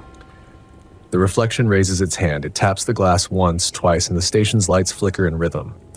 The hum answers, louder now as if pleased. Outside, the desert horizon begins to move again, not shifting like sand, but bending, warping, folding inward toward the gas station. The distant road twists into a spiral that leads only back to us. The reflection moves its mouth. I hear no sound, but the words appear in my head as clearly as if spoken aloud. You can leave, Eli. All you have to do is finish the count. The idea hits me like a rush of oxygen. Leave. The concept feels foreign but beautiful. I could walk out that door. I could drive until there's no horizon left. Maybe there's still a world beyond the sand. Then I glance at the ledger. The last page is no longer blank. More names have appeared. Dozens. Hundreds. I don't recognize any of them. Each one written in that same thin, deliberate hand. And next to every name, a time, a date. All of them marked absent. At the bottom of the list, Eli Ward, pending. The air grows colder. I look back at the glass. My reflection isn't smiling anymore. Its eyes are wide, unblinking, full of something that looks almost like pity. The pen in its hand lifts higher. Finish it, it whispers. My fingers tighten around the real pen on the counter. The ledger hums faintly beneath my touch. For a moment, I think I hear other voices layered beneath the hum. Soft pleading, countless murmurs blending into one. They aren't words, just sounds shaped like regret. I open my mouth. What happens if I don't? The reflection answers immediately. Then the line breaks. The hum stops. The desert opens. The glass trembles, and I understand instinctively that it's not a metaphor. Something beneath this place is held shut by the sound, by the rhythm, by the count itself. I look at Kyle's empty corner. The memory of him flickers faintly, his laugh, his shaking hands, the way he'd whispered count, count, count. Then the image blurs, and for a moment I can't remember his face at all. The ledger shifts. A new line begins to write itself. Rule 30. If the keeper refuses the count, he becomes the echo. The hum spikes. My reflection takes a step forward, not through the glass this time, but toward it, as though the barrier is thinning. The pen in its hand drips black ink that vanishes before it hits the floor. Its mouth opens, and I hear my own voice echoing from it. Eli Ward, absent, 3:02 a.m. No, I shout, slamming my hand onto the ledger. The ink recoils, the words freezing mid-formation. The hum drops to a low growl. The reflection looks furious now. Its smile splits down the middle, stretching until its face fractures like cracked porcelain. Beneath the cracks, there's light. Terrible, a blinding light that shouldn't exist indoors. You cannot break the count, it says. You are made of it. I grab the ledger, pages tearing loose, fluttering around the room like pale wings. The hum roars. Shelves collapse. The lights explode in showers of sparks. Through the chaos, I see the reflection press both palms against the glass. Its body flickers, then begins to split. Dozens of smaller figures emerge from its outline, pale and thin, each one carrying a faint, luminous pen. They spread across the glass like cracks in a mirror, each mouthing the same phrase in silence. Finish the count. I clutch the ledger to my chest and stumble backward, into the flickering light, into the deep vibration rising from below. The hum is turning into a voice now, vast and hollow, speaking in words that feel like numbers. My ears ring, my vision tunnels, and then, quiet. The glass shatters inward. My reflection steps through, still holding the pen, and places it in my hand. Its mouth forms one last word, silent but unmistakable, right. And when I look down at the ledger again, there's only one rule left to fill. Rule 31. When the keeper writes his own name, the station sleeps. The hum pauses, waiting. The pen in my hand trembles. Somewhere deep beneath my feet, something begins to stir. The tremor under my boots isn't like the others. This one feels aware. The floor vibrates not with the rhythm of the hum anymore, but with something slower, heavier. It's as if the earth itself is shifting its weight, trying to decide whether to wake or roll back into whatever half-sleep it's been in for centuries. I stare down at the open ledger. The last rule gleams faintly across the yellowed page. Rule 31. When the keeper writes his own name, the station sleeps. My name, Eli Ward, hovers in my mind like a stone above water. I can feel it trying to sink. The pen's tip quivers in my grip, begging to move, to complete the loop, to bring it all to rest. But something deep inside me rebels. If I write it, if I end the count, what happens to me? The reflection, No, the thing that had worn my reflection stands motionless now in front of me. Its cracked face has reformed, the fissures sealing as if rewound through time. It watches me with that same half-human patience, the patience of something that's waded through 1,000 other keepers before me. Behind it, the darkness where the mirror once was has become a perfect void, not black, hollow. A hole in reality that swallows the fluorescent light and replaces it with a steady pulse of amber glow, like the dying ember of a great furnace far below. The hum resumes, but this time it's not coming from the floor. It's coming from inside my chest. My heartbeat is syncing with it again, louder, deeper, until I can't tell where I end and the station begins. I take one step toward the counter. The air grows thick, syrupy. Dust hangs frozen mid-float. Every sound muffles as if underwater. I whisper to the thing in front of me, "If I write my name, does the station sleep forever?" The figure tilts its head. The answer doesn't come in words, but in a sudden impression. 1,000 flickering images. Gas stations like this one, scattered across deserts, coasts, forests, each one glowing faintly in the night, each one with a single keeper counting, humming, writing, and beneath them all, the same pulse, the same restrained heartbeat of something vast, ancient, patient. It never sleeps forever. That's the truth behind the rule. The sleep is only a pause, a breath between awakenings. A reset for the next keeper. The cycle doesn't end. It just begins again. I look down at my hands. The pen is leaking ink onto my palm, dark veins of color that snake up my wrist. The reflection takes a step closer, extending its arm, pointing one finger at the open page. I can hear the faint echoes of all the others who must have stood here before me. Kyle, the ones before him. Their voices layered into the hum like threads woven into fabric, pleading, resigned, terrified. They all finished the count. They all wrote their names. But what if someone didn't? The thought flares in my mind like a spark in oil. The hum stumbles, just slightly, but enough to make the reflection recoil as if struck. I whisper, "What happens if I don't write it?" The reflection's mouth opens, but the sound that comes out isn't human. It's static, distortion, a roar like 1,000 overlapping radios. The temperature drops 20 degrees in an instant. Frost creeps across the counter. The pen shakes violently in my hand. The lights above flicker, sputter, and then blaze brighter than before. Through the window, the desert horizon convulses, folding in on itself, waves of sand rising like water under invisible wind. The sky turns from black to bruised orange, then to a pulsating gray. The hum is screaming now. It's not trying to lull me, it's trying to force me. The pen jerks downward, dragging my hand toward the page. I fight it. Every muscle burns. The ink sprays across the paper, forming wild, meaningless marks. My own reflection glares at me, its face contorting with something close to fear. "No," I hiss through my teeth. "Not again. Not me." The hum stutters, then cracks. The sound tears through the air like a snapped cable. The reflection's body splits open, spilling light so bright it burns white holes into my vision. And then, silence. All at once, the hum stops. The light vanishes. The air feels dead, heavy. I'm standing in total darkness. The ledger in my hands is cold, weightless. I can't see the words anymore, but I can feel them. Each one alive, coiling under my fingertips like worms in soil. Somewhere in the black, a voice whispers, not from the reflection, not from the hum, but from within my own chest. "You've broken the count." The words hang in the air like a verdict. Then the floor beneath me splits. A rift opens through the middle of the room, wide enough to swallow the counter whole. The light that seeps up from below is not fire. It's something older, molten, impossibly deep.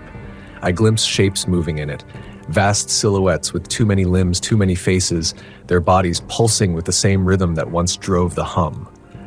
The voice inside me speaks again, quieter now, almost gentle.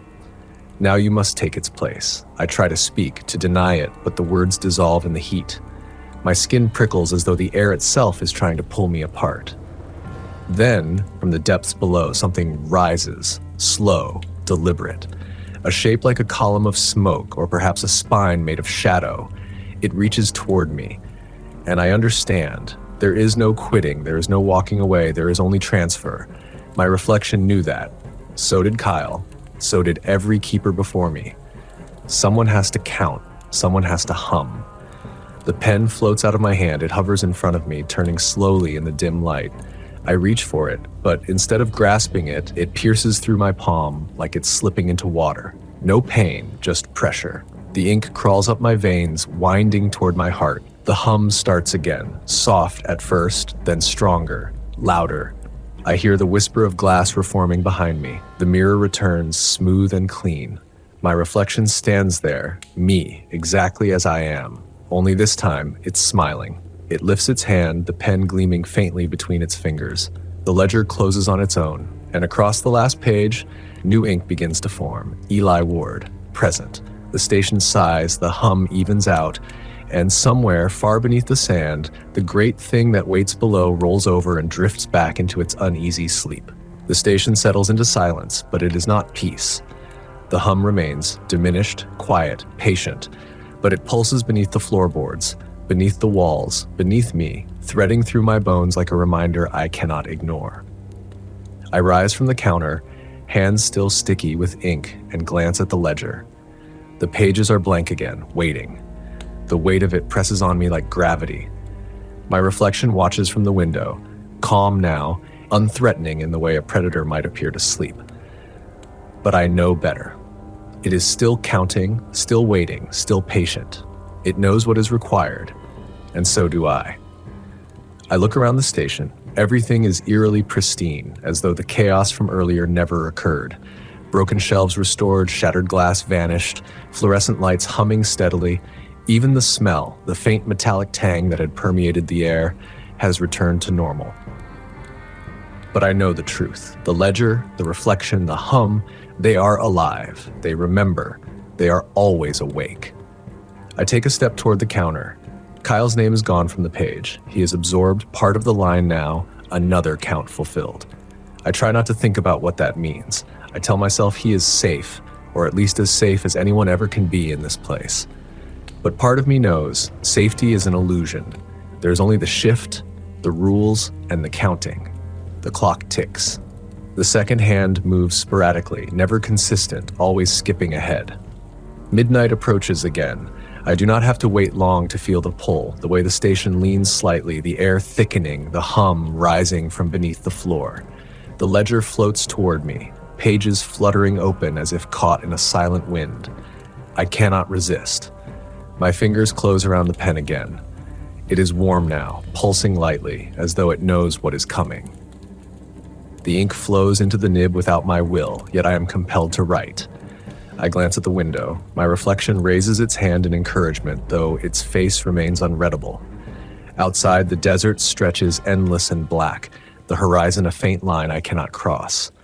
But movement stirs. Shapes, black and too tall, too thin, shift in the distance. They do not approach yet. They wait. Patient. Eternal. Reminders of what lies beneath the sand, beneath the station, beneath the ledger itself. I open my mouth to speak, to ask for guidance, but nothing comes. The rules bind me as much as the ledger does. I cannot intervene. I cannot question. I can only obey. The pen hovers over the first line. I write, Rule 32. Every keeper must be counted, every shift recorded. The hum grows louder. My reflection's hand lowers. A new sheet floats upward from the ledger, blank, waiting. Another line forms before me. Rule 33, the line must never break. If it does, the station awakens. I feel the weight of it in my chest, a pressure that threatens to suffocate, to collapse me into the floor. The black shapes outside pulse in rhythm with it. Something ancient stirs beneath the station, responding to the broken line, to the missed counts, to the hesitation. I know what must be done. The pen moves in my hand before I decide. I write my own name, Eli Ward, present. The ink spreads, seeping into the page, glowing faintly. The hum stabilizes, softens, becomes a lull again, threading through the walls, the floor, the air itself. My reflection smiles. Not a human smile, not one I would ever know, but a smile that speaks of approval, of completion, of continuity. The ledger closes on its own. The pen falls to the counter. I am breathing, yet part of me feels hollow, as if a piece of me has been absorbed by the rules, by the hum, by the counting itself. The station is quiet, the lights steady. Outside, the desert is still, the horizon once again flat and endless. The black shapes vanish, retreating beyond what I can see. The hum continues beneath the floor, a patient heartbeat, waiting for the next shift, the next keeper. I sit behind the counter, alone with the ledger, alone with the reflection in the glass, and understand the truth fully. There is no escape. There is no end. There is only the shift, only the counting, only the rules that bind us all. And when the next name appears, when the next keeper arrives, the line will continue, because the station never sleeps, and neither does the hum. It's been, hours? Days? Time here doesn't move right. The clock above the door still ticks, but each second feels uneven, stretched, as if the gears inside are chewing on time instead of measuring it. Outside, the desert horizon remains in permanent twilight, neither dawn nor dusk. The hum beneath the floor has changed again. It's softer now, almost melodic. I hear layers in it, like multiple voices breathing in sync. Sometimes, if I hold still long enough, it almost sounds like a word. Eli. I tell myself I'm imagining it, but then I remember how the ledger knew my name before I ever wrote it. I light a cigarette from the pack Kyle left behind and take a long drag, though the air tastes wrong here, like burnt copper and rain that never falls. My hands tremble less now. Maybe I'm adjusting, or maybe the station is adjusting me. A low buzz from the intercom startles me. The radio crackles with static, then a faint voice, thin, distorted, but human. Station 7 reporting. Copy? I freeze.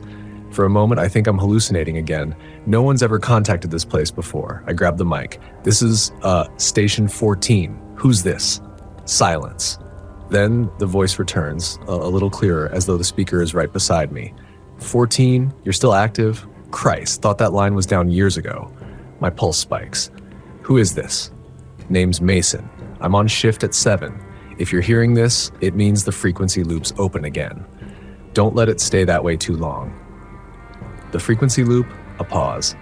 Then the hum. It's how they move between us, between the stations. My stomach twists. I look at the floor instinctively, half expecting something to crawl through it. You mean the things outside? Outside, underneath, above, same difference. They made the stations. We just keep them quiet. That's what the line's for. I don't speak. My throat feels dry. Mason continues, voice trembling slightly. Every station's a node. There are 24, one for each hour. When a keeper breaks the count, the hum connects them all, and the thing underneath starts to wake. 24, I whisper. How many are still active? A long pause. The static stretches, warps. Then, not enough. The line goes dead. I stare at the radio for a long time, trying to breathe, but each inhale feels heavier than the last. The hum shifts again, low and rhythmic, and I swear I can hear new tones, new voices. If there are 24 of us, and others have gone silent, maybe I'm hearing their stations collapsing, one by one. I open the ledger. The pages turn on their own, flipping past my rules, past Kyle's entries, past names I don't recognize, hundreds of them. Each one marked with a location and a timestamp. Each timestamp ends at the exact same hour, 12 a.m. The latest entry before mine is smeared, illegible, but the location reads Station 7. The pen rolls toward me, gentle as a whisper. The hum swells, something in the mirror moves, a shape forming behind my reflection, tall and angular, featureless except for a faint line where a mouth should be. It's smiling again, that endless, knowing smile. I speak softly to the empty room. Mason? No answer, but the hum responds. The floor ripples under my boots, a tremor that travels in waves like breath through a lung. The shelves rattle, the glass vibrates, and the reflection tilts its head. Then, from the edge of the desert horizon, a faint orange glow rises, too fast, too fluid to be sunrise. It spreads across the dunes, and in that light I see others. Towers of metal, signs half buried in sand. The faint outlines of other gas stations just like mine, spaced evenly across the horizon, glowing faintly like coals in the dark. 24 in total. And between them, connecting each faint glow, are black lines etched into the desert floor. They move, pulsing, spreading, forming veins. The hum grows louder. I drop the pen and step back, heart pounding. The ledger's pages flutter again, faster now, the ink bleeding through them as though reacting to the sound. One line appears across the open page. Rule 34. The network must remain balanced. When one fails, another must bear the weight. The station trembles, lights flickering. The orange glow from the horizon surges brighter, bleeding through the windows like a wave of fire. The intercom crackles again, Mason's voice, broken and frantic. 14, you need to. Static swallows him whole. The lights burst, the glass explodes outward, sand roaring in through the cracks. And in the reflection of the shattered window, I see the truth. It isn't the desert moving, it's the thing beneath it. A single massive shape shifting under the sand, stretching across miles, its surface rippling with motion. The stations aren't buildings, they're anchors, shackles, and I've just felt one break. The hum stops. The silence that follows is worse than any noise I've ever heard. The pen on the counter quivers. The ledger opens again, blank and waiting. My reflection lifts its hand and points to the page. And before I can stop myself, I hear my voice, though I never spoke, whispering from the glass. Rule 35. When the line falters, the keeper must choose who sleeps. The pen turns toward my hand again, and this time, it's warm, alive. The pen burns in my grip. It isn't just warm, it's breathing. The pulse of it syncs with my heartbeat, quick, desperate, erratic. I try to drop it, but my fingers refuse to obey. The hum rises beneath the floor again, no longer steady, no longer restrained. It's angry. The lights flicker, the desert outside writhes, and I feel the entire station lurch sideways as though something enormous just shifted beneath us. The shelves topple, bottles shatter. The smell of gasoline fills the air. The ledger opens itself. Pages flap wildly, catching the wind from nowhere. The ink moves on its own, black veins crawling across yellowed paper until they form a new sentence. Rule 36. The keeper must not hesitate. The line must continue. My reflection's lips move in sync with mine, whispering, choose who sleeps. The intercom sparks to life, static first, then Mason's voice again, fragmented and panicked. 14, can you hear me? Something's happening. The hum's gone unstable. We've lost 2, 8, 11. They're gone. I clutch the mic, knuckles white. What do you mean gone? Collapsed. Just collapsed. Sand swallowed them whole. The hum's pulling energy from the others. I can feel it under my feet. Jesus, it's moving. The transmission cuts off. A distant boom rolls across the horizon, deep enough to shake the glass. Through the window, I see a flare of light. A gas station like mine far out there, then nothing but darkness as it sinks beneath the desert floor. The ledger turns another page. Another line of ink appears, curling like a command. Rule 37. When a station falls, its hum must be reclaimed. The pen forces my hand to write the next words, though I don't want to. Eli Ward, keeper of 14. Transfer. Station 7, Mason Holt. The moment Mason's name appears, the hum spikes, so loud it drowns my thoughts. A sharp pain sears through my head, like a wire driven straight into my skull. The lights burst again, casting the room in pulsing amber. My reflection steps closer from the glass. It's smiling again, but not in approval. This is anticipation. Its movements echo mine a fraction too late, like it's waiting for something. Then, from somewhere deep under the floor, I hear it. Footsteps. Slow, deliberate, heavy. Someone or something is coming up from the hatch. The hum bends toward it, like the air itself is leaning. The sound vibrates in my chest, and I understand instinctively. This is the collector, the one that takes the fallen hum, the energy from the broken stations. The reflection gestures toward the ledger. The pen jerks in my hand, forcing my gaze down. The page is blank again, waiting for the next entry. The footsteps stop. Then, 3 knocks on the hatch. Not frantic, not asking for entry. It's a rhythm. 3 long, deliberate knocks, the same rhythm I've heard in the hum since my first night here. I don't want to open it. Every instinct screams no, but the reflection tilts its head, the glass distorting, warping around its body. The ledger's pages begin to burn at the edges, the smoke forming words in the air. Rule 38, do not ignore the collector. The knocks repeat. louder this time. The intercom crackles again. Mason's voice, weaker now. 14, don't let it in. Whatever you do, don't. Static. Silence. Then the hatch swings open. A blast of cold air floods the room, carrying with it a stench like old stone and electricity. The thing that climbs out is wearing a man's shape.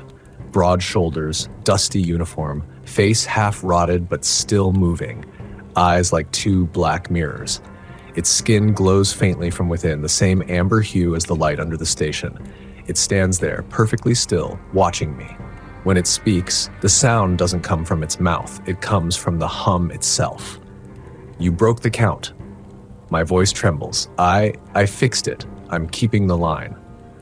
The thing tilts its head. The reflection copies the gesture. The line must continue, it says, but balance must return. It reaches one long, trembling hand toward the ledger. My own hand moves without permission, flipping it open to a blank page. The pen floats up between us. Write the name, it says. The words vibrate in the air, sinking into my skin. I can feel the rule forming in my mind before it even appears on the page. Rule 39, the keeper must choose who sleeps in his place. The pen hovers, dripping black ink. The reflection grins wider, eager. The collector takes a step closer. Its presence is unbearable. Every molecule in the room seems to bow toward it. I can feel the other stations through the hum, all flickering faintly, begging for relief. Someone has to sleep. Someone has to carry the hum down below again. I realize what the rule means. The sleep isn't rest, it's burial. The line continues because someone must go beneath to feed it. The pen presses against my hand. My heart pounds. My voice cracks as I whisper, I can't. The reflection laughs soundlessly. The collector reaches farther. The hum surges, screaming. And from the radio, Mason's voice, frantic, breaking, don't let it pick you, ally. Choose me, choose. The pen jerks violently. I don't remember deciding, I don't remember writing. But when I blink, I see it there in fresh, wet ink. Mason Holt sleeps. The ledger slams shut. The hum drops to a deep, contented thrum. The collector exhales a sound like a dying storm, and then it's gone. The hatch seals itself again. The lights stabilize. The reflection wipes its smile away and resumes its mimicry. I'm alone, but not really, because I can still hear Mason's voice echoing faintly in the muffled, distant, pleading. And for the first time, I understand why the rules exist. They don't protect us, they feed it. Every keeper, every rule, every sleep is just another offering, another breath in the lungs of whatever lies below. And now that I've written his name, I know one day soon, someone will write mine. The next day, or what passes for day here, the horizon still hasn't changed. The sky is a faded bruise, the color of rust and regret. I can't tell if it's dawn or dusk. The clocks all froze at 12:01 a.m. sometime after I sealed the ledger. The hum is steady again, calm. But beneath that calm is something new, something full. It's feeding. I can feel Mason inside it. His voice has become part of the rhythm, woven through the undertone of the station like a trapped breath in an organ pipe. Each time I exhale, I hear him answer. It's faint, a whisper buried under layers of sound, but he's there. And the worst part, the hum feels stronger now. When I stand behind the counter, I can sense the weight of the other stations connected through it. Some still pulse faintly in the distance. Others have gone completely dark. I should feel guilty. Maybe I do. But guilt doesn't change the rules. It never does. The ledger sits on the counter, sealed tight. Its cover pulses faintly, as if breathing. I haven't dared to open it again since I wrote Mason's name. Every so often, it shudders, as though something underneath the leather is trying to crawl free. Around 4, or what I think is 4, a car appears on the horizon. The sound of its tires cuts through the hum like a knife. The desert has been empty for so long that the noise feels unnatural, off script. My skin prickles as I watch the headlights approach, flickering through waves of heat that shouldn't exist in this frozen twilight. It's an old Crown Vic, dull silver, dust-caked engine coughing. The driver pulls up to pump 2 and shuts it off. He sits there for a moment, motionless. Then the door creaks open. A man steps out. Mid-40s, rough beard, sunburned skin, eyes too sharp to belong to a lost traveler. There's a holster at his hip, half hidden beneath a faded jacket. I already know he doesn't belong here.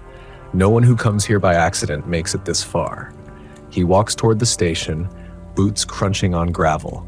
He stops just outside the glass doors and studies me. His expression is unreadable. Then he gestures for me to unlock it. I hesitate. Rule 3 flashes in my mind. Do not open the doors for anyone who looks like they already know you. He looks like he does. I step closer to the counter and hit the intercom button. My voice sounds hollow through the static. Station's closed, pumps are self-service after midnight. He tilts his head slightly, then he smiles, a small, tired smile. Midnight's long gone, son. I've been driving all night and I think you've been working longer than you realize. His tone sends a chill down my spine. I check the clock again, still frozen at 12:01. He continues, "You're Eli Ward, right?" My stomach drops. "How do you know that?" He doesn't answer. He just presses his hand to the glass. It leaves no reflection. The hum falters for half a second. The air in the room bends, sharp as pressure sickness. When he speaks again, the voice is different, layered, distant, vibrating with something deeper. "You've done well to keep the line. Most don't last this long." I step back. The fluorescent lights flicker above me. "Who are you?" "I'm from the agency," he says softly. "We built the first stations, back when we still thought we could contain it." That word, agency, stirs something familiar. I remember reading it once, scrawled faintly on the inside cover of the ledger. Most of it was faded, erased by time. "What is it?" I ask. "What's under us?" The man glances down. The floor vibrates faintly as if answering for him. "Not under," he says. "Through. The hum isn't sound, it's a barrier. It keeps the threshold stable." I stare at him, uncomprehending. A barrier to what? He looks up, eyes empty now. To everything that's trying to remember it exists. Something slams against the hatch beneath the counter. Once, twice, harder each time. The floorboards buckle. The man doesn't move. "You broke the rhythm when you wrote Holt's name. You shortened the cycle." "I followed the rule," I say, voice breaking. He shakes his head. "The rules aren't law, they're negotiation. They change because it learns." The hatch bursts open. A blinding amber light floods the room. I stumble backward as the heat hits me, wet, metallic, alive. Shapes writhe in the glow, hands, faces, voices, Masons among them, screaming soundlessly. The man at the door watches, calm, unmoved. "You've fed it well, but now the line must realign." The reflection in the glass beside me begins to move on its own again. My reflection steps away, leaving me behind. It turns toward the man outside. He nods to it. My reflection reaches for the ledger. I yell, but the sound doesn't leave my throat. The hum absorbs it, swallowing my voice whole. The reflection opens the book. The pen floats up, ink dripping midair. Another rule begins to form across the page, written by invisible hands. Rule 40. When the line destabilizes, the keeper must be replaced. I can't breathe. The hum is vibrating my ribs apart. The air itself feels thick with pressure. The man outside steps back from the door. The desert wind begins to howl, not through the sand, but through the stations themselves. I can hear all of them now, their hums overlapping, desperate, fraying. The reflection writes faster. The page curls and burns around the edges, and then below the new rule, 3 words appear: black, wet, alive. E-Ward sleeps. The pen falls. The hum stops. For a heartbeat, everything is silent. Then the floor splits open, the light surges upwards, swallowing the counter, the ceiling, the glass. My reflection smiles one last time before it's pulled backward into the radiance. The man outside stands perfectly still, watching as the station collapses inward, folding like paper. His expression is almost kind. When the last fragment of light dies, he turns and walks into the desert. Behind him in the sand, a faint hum starts again, soft, distant, steady, and somewhere, miles away, a new station light flickers on. The desert is silent now, but it's not empty. I can feel it, the hum, faint like a heartbeat at the edge of hearing. It threads through the sand, through the broken station, through what I used it to be. I am somewhere else, not quite here, not quite anywhere. The light, the ink, the ledger, all of it is inside me now. Every rule, every count, every keeper's name flows through my veins like molten metal. I try to speak. My mouth moves, but no sound comes. My hands are bound, but I can still write if I had anything to write on. The pages are gone, the station is gone, only the hum remains, and I know what it wants. It wants the line, it wants the counting, it wants me. Somewhere, far beneath the desert, I feel Mason. He is folded into the hum, layered beneath me, a whisper in the pulse. I cannot help him. I cannot reach him. I only hear him, and his panic seeps into my chest, twisting the rhythm, threatening to tear it apart. A new light appears on the horizon, faint, small, like the first candle in a cathedral. Another station, another keeper. Somewhere out there, someone has begun their shift, and I realize the cycle is eternal. The stations, the hum, the rules, they are infinite. Not because the world is infinite, but because the thing beneath cannot die. It only waits, patient, learning, expanding. I feel my reflection, not in glass this time, but within myself. It is me, and it is everything that came before me. It watches as the hum coils through my bones, shaping me, binding me. I'm no longer Eli Ward in the sense I once knew. I am the ledger, the keeper, the rule, the hum itself. The ink begins to flow through my mind, writing new rules where there are no pages, etching them into the very air around me. Rule 41, the keeper is eternal while the line persists. Rule 42, every station must feed, every keeper must count. Rule 43, when a keeper sleeps, the hum awakens elsewhere. I do not choose these rules, I only understand them, and that understanding is enough. The desert outside shifts again. The horizon pulses faintly. The other stations are still there, scattered like coals waiting to ignite. And I know they are watching me. I am watching them. Every pulse, every flicker, every shadow connects. Somewhere in the distance, a car approaches. Another keeper, following the same path I once walked. They do not know what awaits them. I remember that fear. I remember the choice. I remember Mason. The hum rises again, low and melodic. I feel it building, a resonance that fills the infinite desert and the infinite stations. The light that once marked my station flickers faintly inside me, guiding me, tethering me. I cannot leave. I cannot escape. I am bound by the line, by the hum, by the rules that exist to feed something older than time. And I understand finally, I am the ledger now. I am the keeper now. I am the hum now. The desert is quiet again, but it is not empty. Somewhere out there, the stations wait. The keepers wait. The cycle continues, patient, eternal, unstoppable. And in the darkness beneath the sand, it stirs, just enough to remember that the line lives and that it will never end. I am awake. I am counting. I am waiting.